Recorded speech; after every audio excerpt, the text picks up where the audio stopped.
On en vient maintenant à cette série d'enquêtes que nous lançons cette semaine. Elle concerne la vie sexuelle des Français en 2010. Avec cette question, en quoi a-t-elle évolué ces dernières années? Premier volet ce soir, les jeunes, les adolescents. Et l'un des principaux enseignements, vous allez le voir, alors que la sexualité n'a jamais été aussi exhibée, c'est que les choses n'ont pas tant changé. Les adolescents ne sont ni plus précoces, ni plus imprudents que leurs aînés. Reportage Nabila Tabouri, Philippe Maire.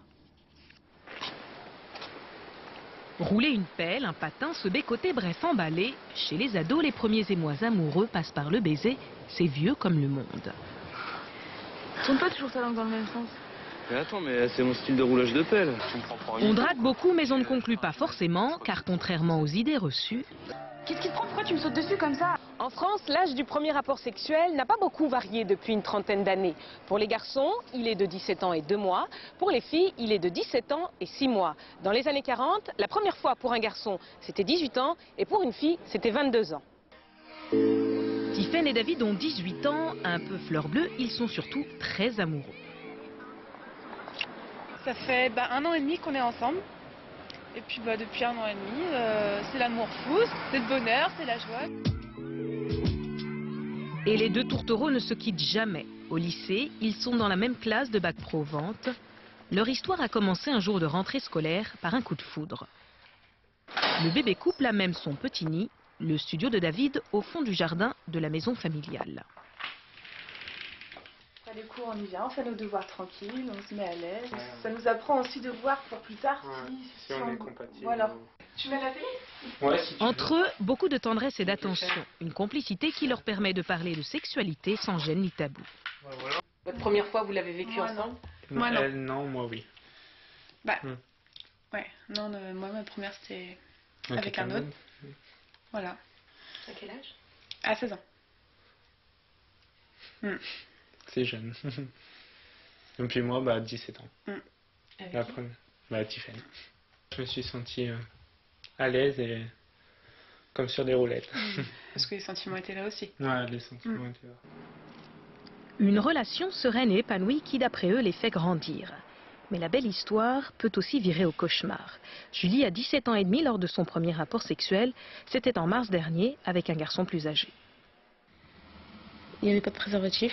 Moi, je prenais pas la pilule. Je sais même pas comment ça marche pour vous dire. Donc, Tu lui as pas dit qu'il fallait qu'il mette un préservatif? Bah si, je lui ai dit mets-le. Il m'a dit non, c'est la première fois, c'est pas grave. Julie se retrouve enceinte, elle décide d'avorter sans en parler à ses parents, trop peur de leur réaction.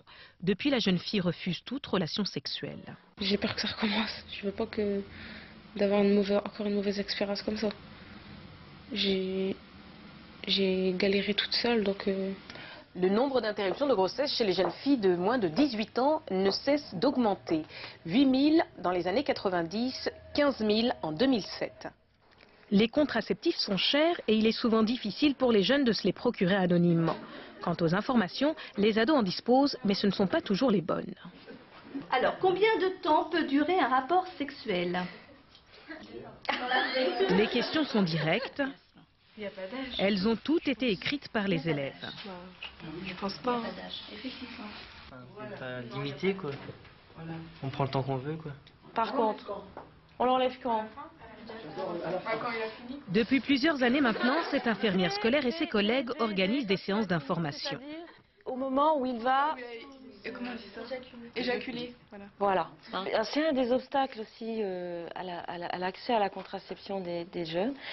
Les jeunes, en fait, ils ont des difficultés à parler de leur sexualité à leurs parents.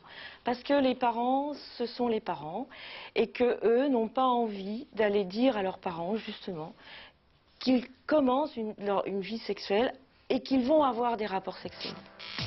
Et c'est tout le paradoxe. D'un côté, rien n'est dit, de l'autre, la sexualité s'exhibe partout. Avec Internet et le développement des vidéos, depuis une dizaine d'années, les jeunes sont de plus en plus exposés à la pornographie. À 14 ans, 61% des garçons ont déjà vu un film porno, les filles sont 45%. Qui a déjà vu un film porno? Nous deux. Toi aussi, arrête. Bah oui, c'est ce que j'ai dit. Tous. Oui, les filles? Non, elles n'osent pas le dire. Tous élèves de 3e, Benjamin, Lou, Mégane et Gabriel ont entre 14 et 15 ans. Par exemple, des pubs, mais vraiment, on voit des filles genre en maillot de bain comme J'avoue, ça, c'est et pas des une filles en train de s'allonger, fait appelle-moi, chatte avec moi. Internet, c'est leur monde virtuel où à chaque clic, ils risquent une agression visuelle, elle bien réelle. Personnellement, je me sens pressée parce qu'entre la télé avec les numéros et puis l'internet avec les images. Au risque de déformer leur vision de l'acte sexuel. Non mais franchement, il y a des gros lourds au collège, des fois il y a des gros lourds qui prennent des filles pour des chiens et tout, et c'est lourd. Et ça veut dire qu'ils considèrent quoi? Ils les regardent de quelle façon, les filles? Je sais pas, un peu comme des objets, comme un bout de viande quoi. Faut avoir assez de maturité pour comprendre que c'est pas la vraie vie. Dans la vraie vie, Tiffaine et David, notre bébé couple, y est déjà. Une histoire sans nuage, une relation consommée. Pour eux, sexe rime avec amour. Ils ont d'ailleurs déjà choisi le prénom de leurs futurs enfants.